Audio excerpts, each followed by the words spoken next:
लंबे समय के इंतजार के बाद आज भारतीय जनता पार्टी ने अपने दिल्ली चुनाव के प्रत्याशियों के नामों की घोषणा की है, जिसमें 29 प्रत्याशियों की घोषणा की गई है। और हमारे साथ हैं शुभेंदु शेखर अवस्थी जी, जो भारतीय जनता पार्टी में प्रवक्ता हैं। इनसे बात करते हैं। शुभेंदु जी, बड़े इंतजार के बाद आज जो है लिस्ट आई है, जो नाम आए हैं, उसको कैसे देखते हैं आप? इंतजार क्यों? अभी तो आचार संहिता ही नहीं लगी है। हम सब लोगों में सभी कार्यकर्ता, हर क्षेत्र में बहुत सारे कार्यकर्ता होते हैं। अमूमन सभी एक ही स्तर के होते हैं जो टिकट मांगते हैं। उसमें से एक कार्यकर्ता चुनना थोड़ा मुश्किल काम है।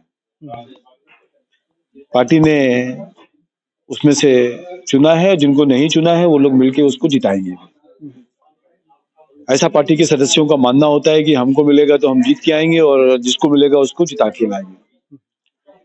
भारतीय जनता पार्टी ने पहली अपनी लिस्ट लाई है। उन सभी कैंडिडेट्स को, उन सभी जो उम्मीदवार हैं, उनको बहुत बहुत शुभकामनाएं। जल्द हमारी दूसरी लिस्ट भी आने वाली है और मेरे को लगता है कि जो हमने टारगेट किया था कि 5 तारीख के बाद से दिल्ली का माहौल चुनावी हो जाएगा, तो हमारी पहली लिस्ट होने के बाद तो चुनावी हो ही गया है। और इंतजार करिए, कल तक या परसों तक बाकी लिस्ट भी आ जाएगी। जिस डिसिप्लिन की दावा भारतीय जनता पार्टी करती है, और ये माना जा रहा था कि एक एक सीट पर 20-20, 18-18 प्रत्याशी दावेदार थे, क्या वो जो लोग हैं उनकी डिसिप्लिन को मैनेज कर पाना या फिर उनकी नाराजगी को इतने कम समय में पाट पाना बहुत आसान होगा क्या? कोई नाराजगी नहीं है। आप देखिएगा, कहीं पर भी कोई आवाज नहीं आएगी। कुछ लोग जो उन कार्यकर्ताओं के साथ बहुत मानसिक रूप से जुड़े होते हैं, वो कभी कभी अपनी गुस्से में, कभी अपने प्यार में कहते हैं, बट 2-4 दिन के बाद वो भी शांत होते हैं, पार्टी के साथ काम करते हैं। मेरा मानना है कि भारतीय जनता पार्टी संघ से जुड़ी हुई पार्टी है और डिसिप्लिन पार्टी है, तो कोई दिक्कत वाली बात नहीं। कल प्रधानमंत्री नरेंद्र मोदी की रैली हुई, फिर कल रैली होने वाली है। क्या आपको लगता है कि इसी रैली के साथ ही भारतीय जनता पार्टी पूरे जोश और पूरे शिद्दत के साथ इस चुनाव की शुरुआत कर रही है, और कुछ फर्क पड़ेगा क्या? भारतीय जनता पार्टी 24 घंटे, 30 दिन, 365 दिन जनता के साथ जुड़ी रहती है। पर ठीक कह रहे हैं आप कि चुनाव का समय आ गया है और इस चुनाव में कल की एक रैली थी जिसमें उन्होंने आपदा बताया है। कल मोदी जी की जो पॉलिटिकल रैली है, उसमें हम चुनाव की घोषणा करते हैं और हम हर तरीके से तैयार हैं।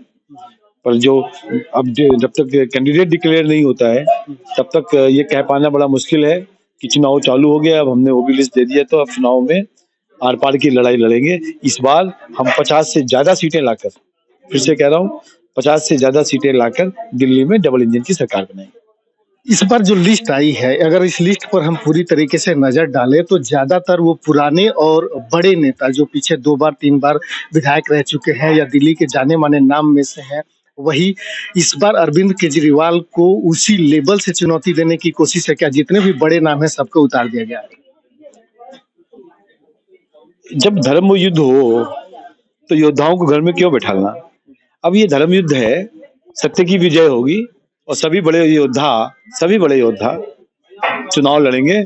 और अरविंद केजरीवाल ऐसे रावण, ऐसे राक्षस को हराने के लिए अब सबको अपने तर्कस से तीर, अपने तलवार गदा निकालनी पड़ेगी कि इसको धाराशाही किया जाए।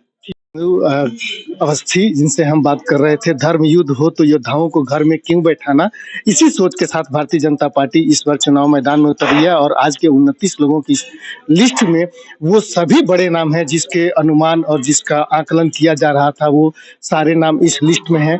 और अब देखना है कि दूसरी लिस्ट कब आती है, और कल के प्रधानमंत्री की दूसरी रैली के साथ ही दिल्ली में ये माना जा रहा है कि चुनाव अपने चरम पर पहुंचने की शुरुआत हो जाएगी।